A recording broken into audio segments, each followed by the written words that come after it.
Welcome to EB5 Investment Voice, where attorney insights intersects with immigration investments. If you are a foreign investor, domestic fund manager, or enterprising entrepreneur and want to get the most out of the EB5 program, you have come to the right place. I'm Mark Deal, and I'll be your co-host on this journey. I'm joined by your host, Mona Shah, and other attorneys at Mona Shah & Associates, as well as immigration leaders from around the world. So let's get into EB5 Investment Voice. Rebecca, Mark, in EB5, after the EB5 immigration attorney, I would say the next most important person, or perhaps the first, is the economist. Yes, Mona, I think even more so now with the changes that came with the EB5 Reform and Integrity Act of 2022, or more known in the industry as RIA, RIA. It's not just important for the economists to give the job creation, right? Now we're seeing it ever more so because there's an importance of analyzing the TEAs, the targeted employment areas, as well as what we'll get into later, the mandatory compliance for regional centers. Right. TEA is a huge topic right now, isn't it? And I think for our listeners who are not familiar, and there are many, with all that we have been talking about with TEAs. Oh, by the way, if you're not familiar, it means that you haven't been listening to our previous podcasts. So we've been discussing this to death. But still, I think it's important to take a couple of minutes just to give our listeners a quick history of the TEAs.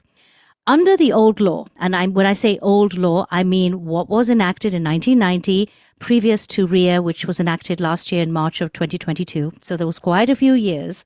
It was actually the state that decided which location would fall under a TEA, a target employment area.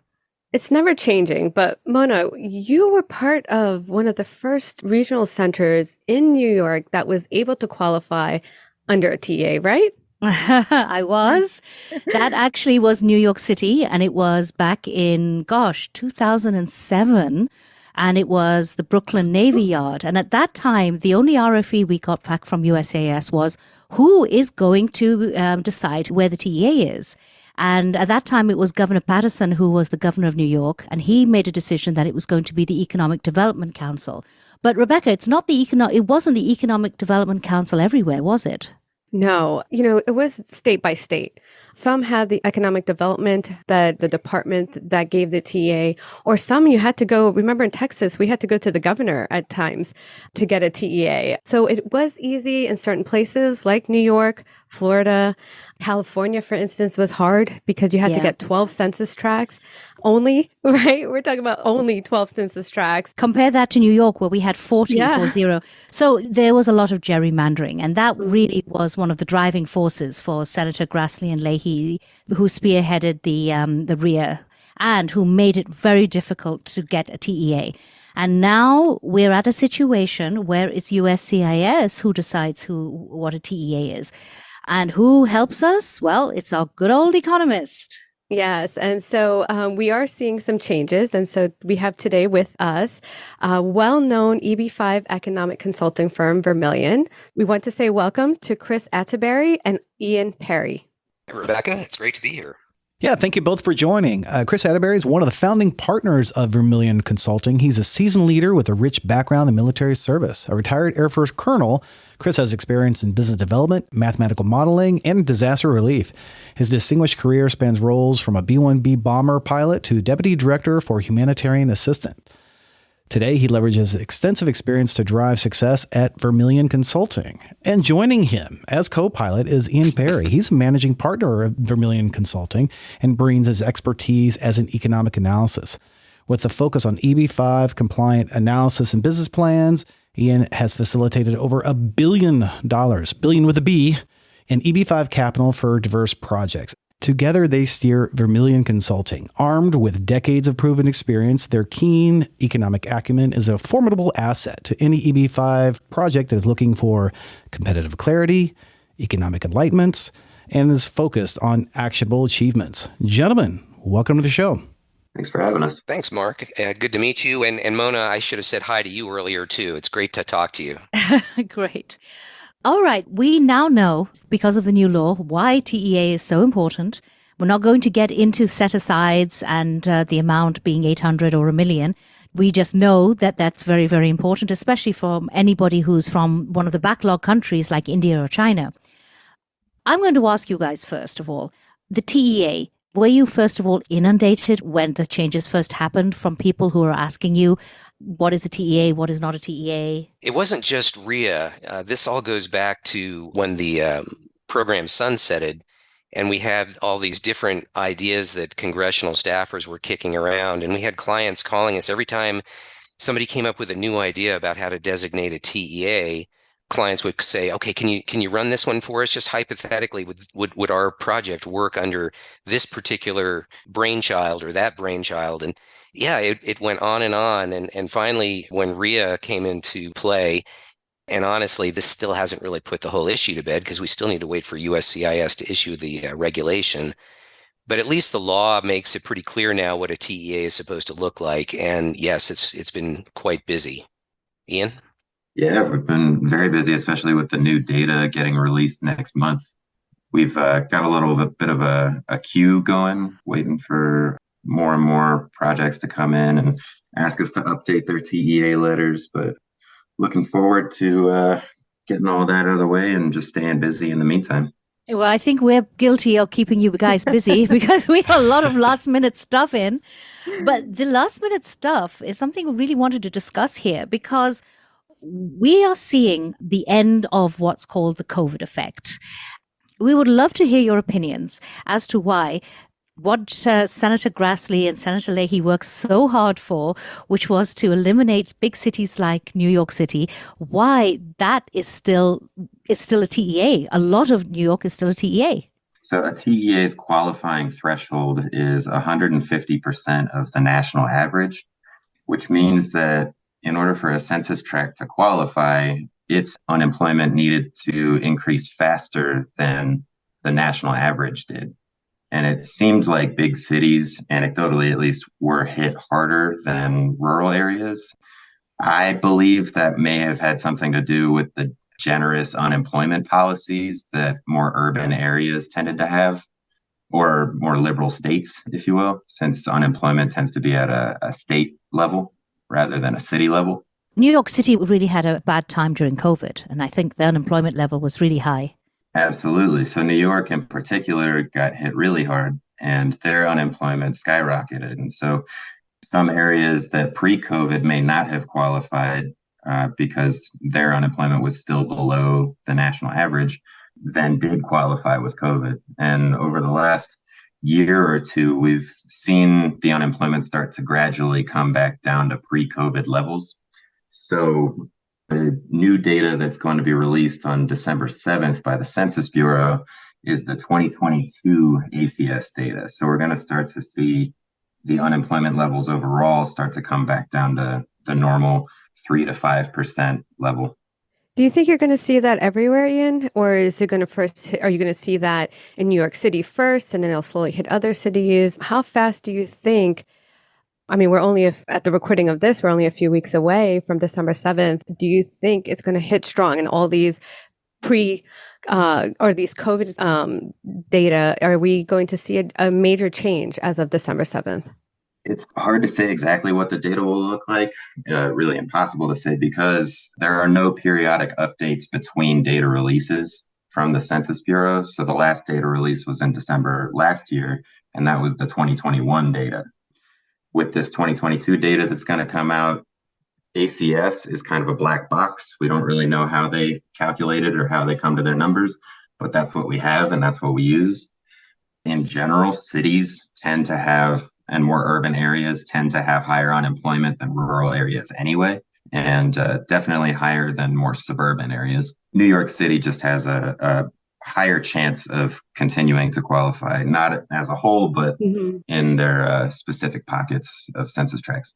Yeah. Rebecca, didn't we see a lot of places lose their TEA status back in April? Ian, which data was changed in April? This has become sort of an ongoing issue with USCIS is in April, the census share data set is the one that updated. And census share is one of the two available data sets that we have at our disposal.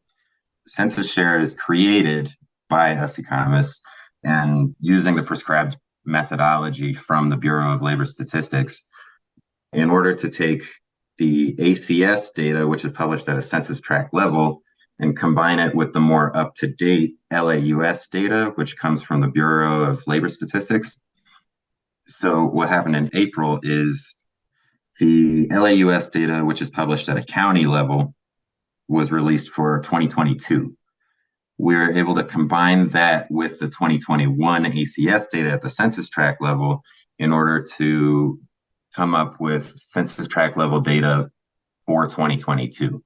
For our listeners, if they're not familiar with how the TEA it currently works, perhaps Ian, you or Chris, just quickly outline what do you mean by the data and how does the data really affect whether something is a TEA or not? Because I thought it was USCIS who now decided. Is it not USCIS? Is it these data places? It is USCIS, but they have to use the same data that we use. The only difference post-RIA and pre-RIA is pre-RIA, we would use this exact same data that we're using now, except we had to get the individual state to sign off on a TEA letter. They had to write their own. Now, post-RIA, the state is no longer involved. So it's the same data, but we as economists are allowed to write the letters that get submitted to USCIS. And then USCIS looks at our letter and they essentially check our math or the data that we're presenting against the data that is published online by the Census Bureau and the BLS. And that's why you guys are very important, because you're now signing off the TEA letters. Mona, bringing it back to, like you said, we had data changing back in April. Now we're seeing data changing in December. We were lucky enough with some projects who were able to get under the TEA data analysis under the December rule change. Chris, Ian, is this something we have to do every April, every December? You know, under the new rules, obviously, we know that once you file your I-956F, your TEA will remain a TEA for 2 years. But what about those projects who are in the midst of trying to get their data and then trying to get to this timeline? Are they lucky enough to wait till April now again? Or do you think they have to file by December? Having these two different data updates, December and April, does seem like a hassle.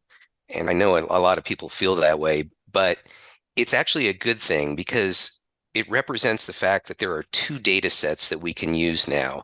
Back when the states were doing the designations, it was almost always what Ian referred to as census share. If you were going to get a letter from the state, you had to use, in almost every case, you had to use census share. Now we have this other data set, the one that updates in December, and it gives us more flexibility in being able to qualify TEAs. So yeah, it is a pain, as you guys know, rushing to try to beat this December deadline because nobody really knows the black box that Ian referred to earlier. Nobody knows what the December data is going to look like. And then really the same thing happens again in April. So what we're telling all of our clients now is just because we've done an analysis for you, you need to stay on top of it because we can't keep track of everybody's projects. A lot of times somebody will pop up and ask us for a TEA and then we don't hear again from them for 6 months. Clients need to make sure that they're watching the release dates, and as one approaches, like December, come back to us and ask us once the thing is clicked over, once the new data has been released, let us tell them whether it qualifies or not. So if one doesn't qualify on December 8th, for instance, that sounds like bad news, but there will be more data coming out again in April. And so then there's another chance for us to qualify it with the April data. So you may be sort of on again, off again with this new system that we're living in. Chris, does it matter whether or not you use Implan, Redine, or RIMS2, all of the methodologies that you use? Does it matter as far as the data is concerned for TEA? No, those are completely separate. That's a great question. The methods or the models that you just referred to are what we use for job creation, but they have nothing to do at all with targeted employment areas.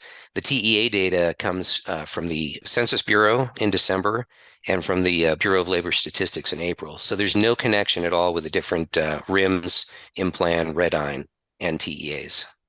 So, Mona, we have some projects that are guilty of waiting that 6 or 8 month period, thinking they have enough time to file that they'll get the TEA. But here we are months later, and we're still in a rush period trying to file those cases. So, yeah, we do urge, and I think this is a great conversation to have, to kind of remind projects that, hey, you have to get on the ball.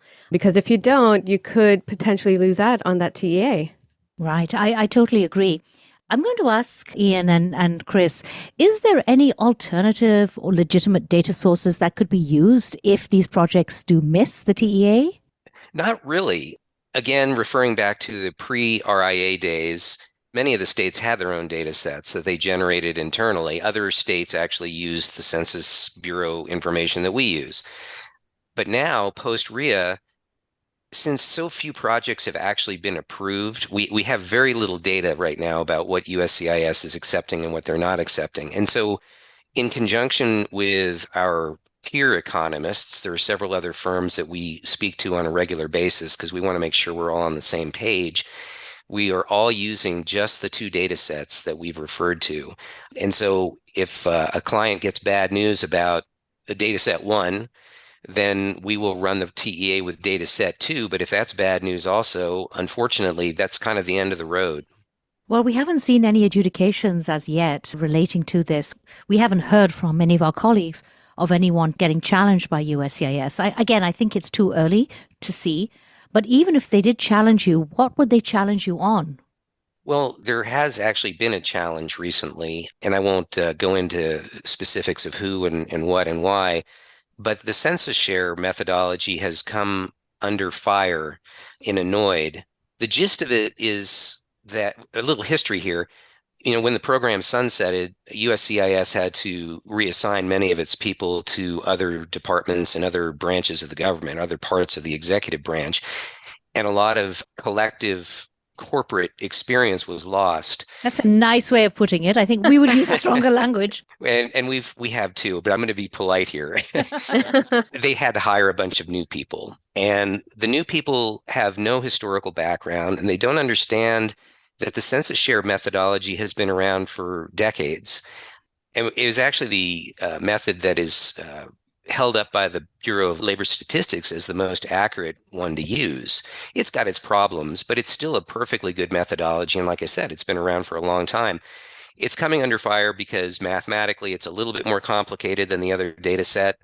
And frankly, I just don't think the adjudicators want to deal with it. And we're pushing back, and our fellow economists in other companies are doing the same. Well, there aren't too many of you out there, so and people who really do understand. We've actually come across a few economists who are not EB5 economists, and they really have no real understanding. So it's not recommended to go to someone who's not familiar with EB5. Just wanted to plug that in, Rebecca, right? 100% agree.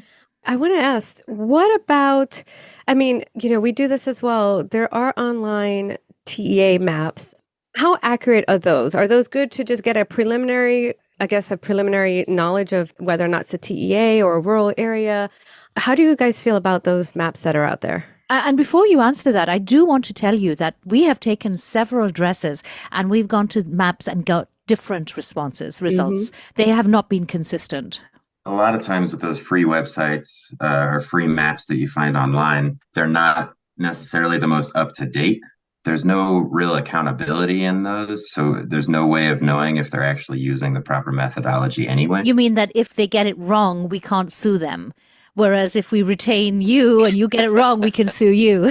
Oh, wow. Shots fired. I know. Only kidding, guys. I think we always advise our clients that, look, because they'll come to us and say, hey, I've looked it up.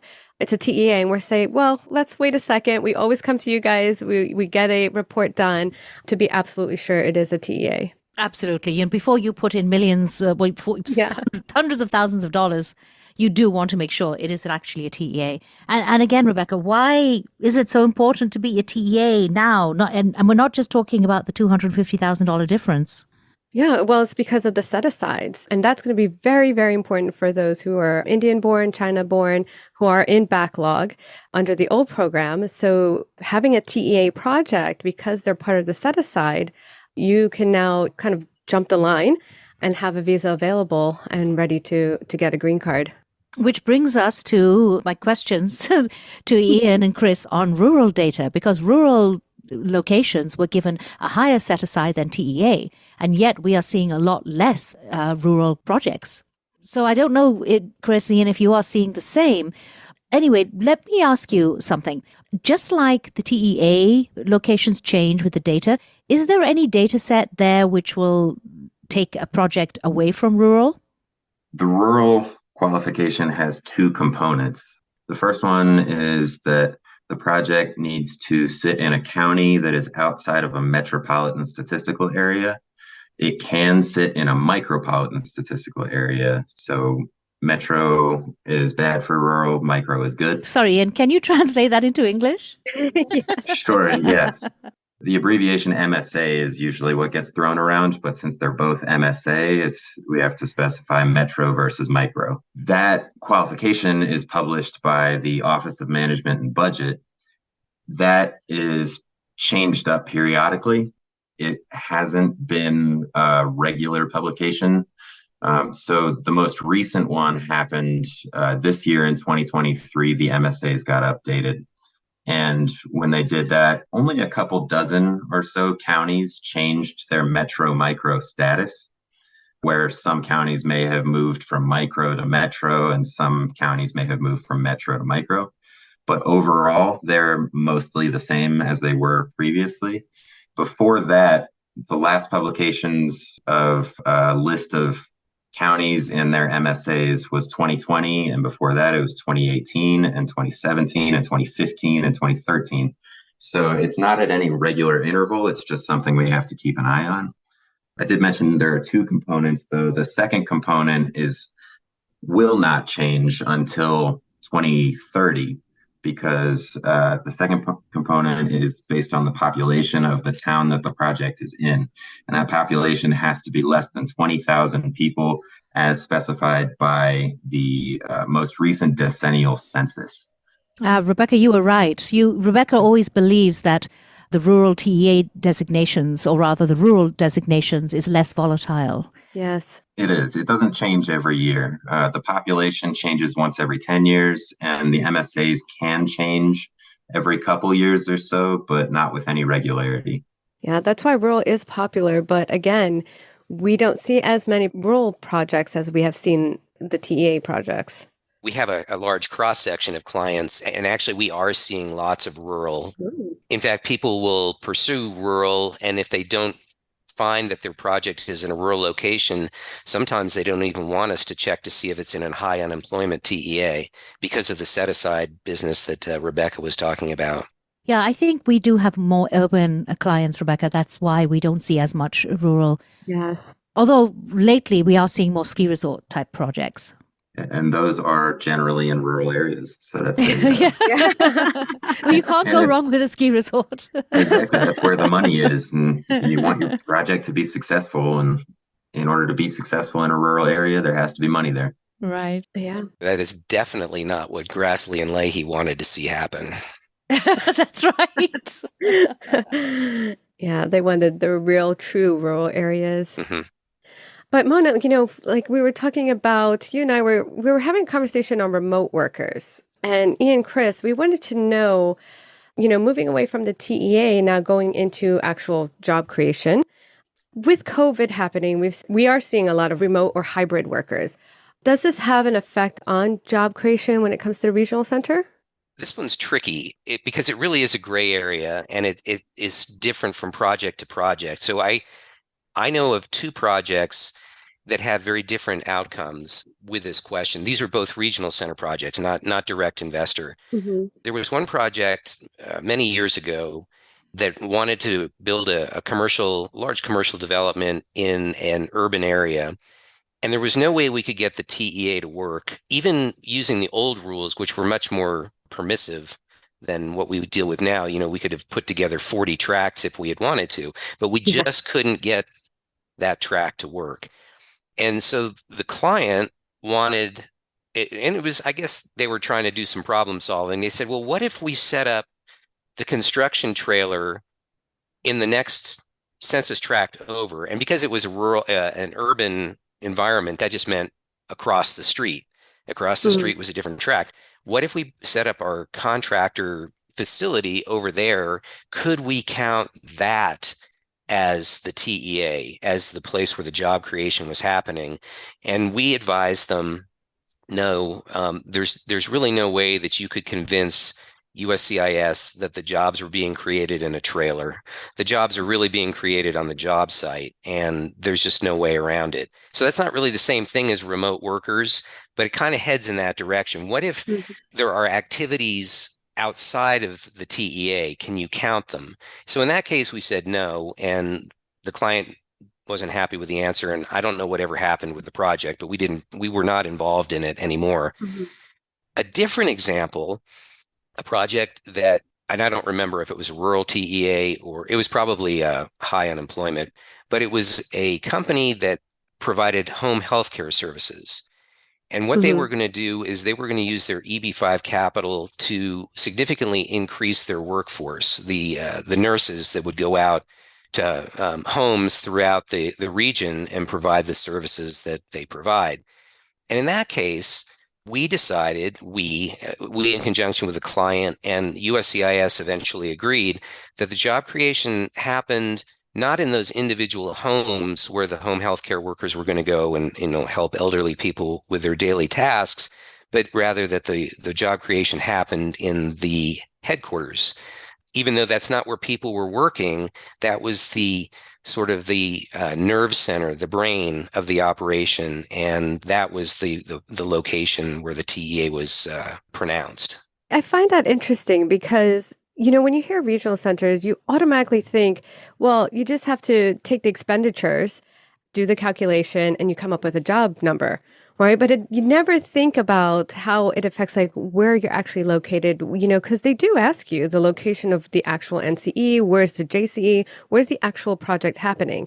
And Mona, we've seen this. We've told clients as well that even though we've used a regional center model, you still need to show that location, and that location is where the job creation is happening. It's just not about the expenditures. I mean, that's important, but it's also about where are those jobs coming from? I agree. And Chris, to go back to your point, that example about the trailer, we have seen RFEs where USCIS has come back, but this is mostly for entrepreneur projects, where they have said, we don't see how 10 people can fit in an office of, this size. So, I mean, it's got to be credible at the end of the day. Absolutely. But you can't get away from this remote working. And again, with the entrepreneur projects, because they're operational, you do have the hybrid and the remote possibilities now, which weren't there before. It is going to be an issue, I think, moving forward, because people will try and, for want of a better word, gerrymander the TEAs in order to make the set-asides. Yeah, I agree with you, Mona. I see issues happening if you're trying to get a TEA area.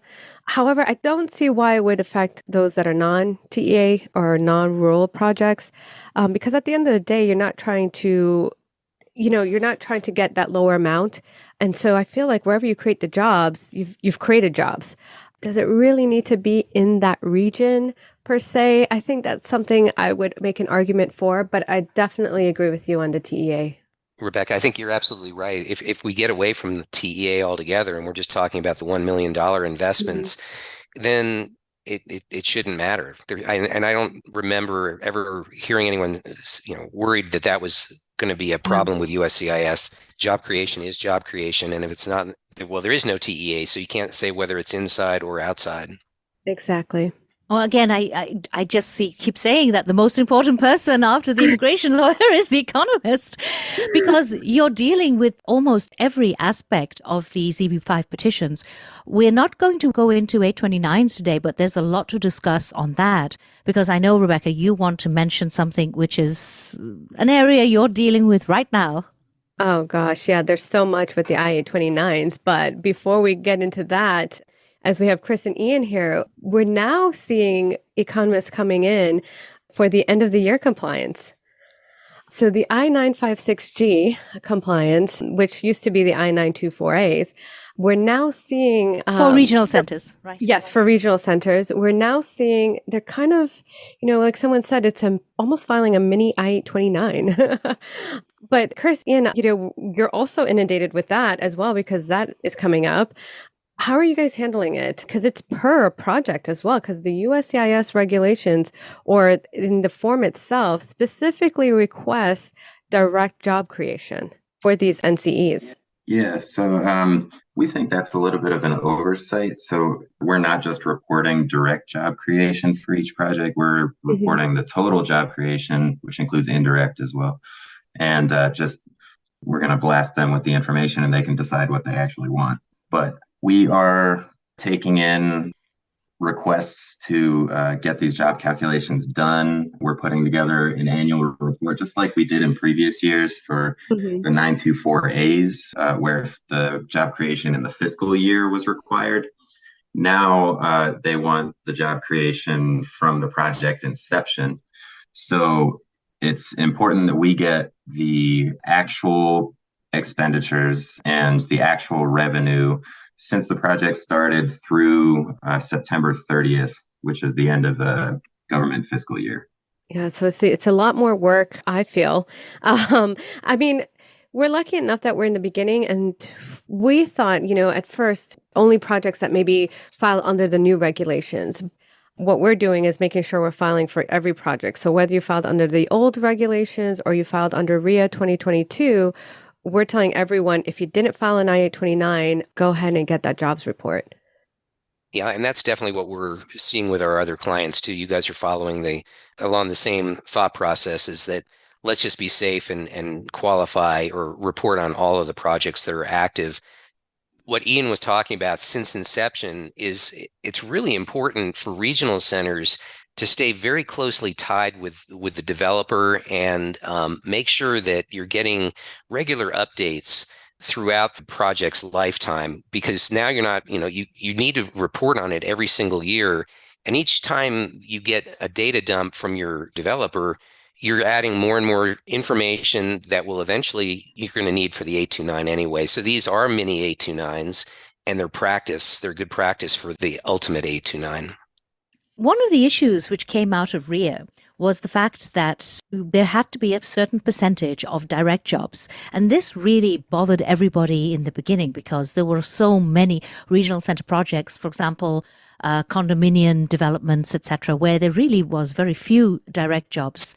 Chris, are you seeing that there is an issue showing that percentage of direct jobs in projects? And I'm going to ask you that question. Are you actually seeing real jobs? Okay, it's two answers there. Since RIA, we have done, I don't have the number at my fingertips, but I would say we've probably done somewhere between 30 and 50 actual projects. And I don't think we have really run into one yet where the percentage issue became a problem. Really, what we see most of the time for conventional construction, commercial real estate type projects, is it's pretty darn close to 50-50, 50% direct, 50% indirect. You only get into trouble if your direct numbers are really low, like if you're 10% direct and 90% indirect. But we honestly haven't really seen that yet. We're very careful about it. We spell out in detail what it is that we're doing in our reports so that the adjudicator understands that we understand. It hasn't really been a problem yet. Now, your second part is interesting.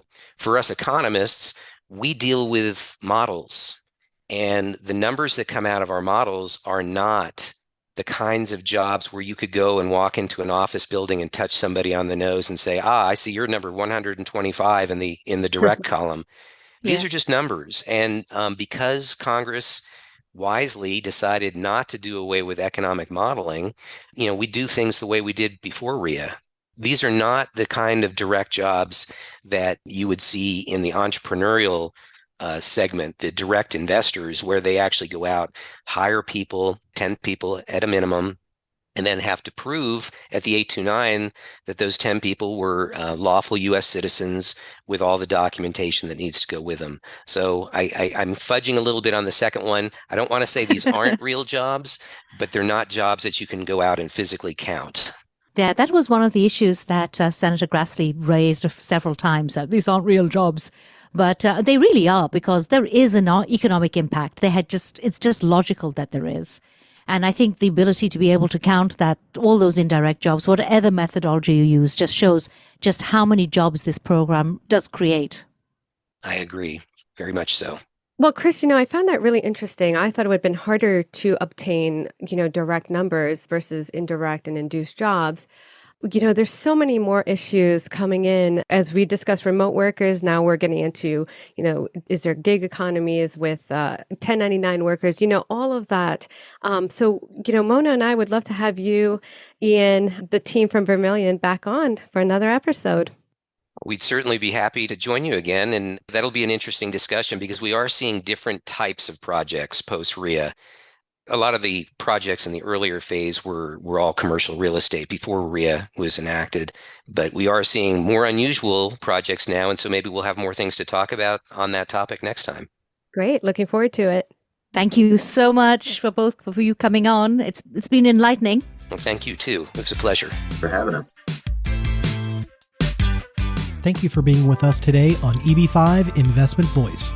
The topics presented in this podcast is informational in nature and is not to be taken as specific legal advice.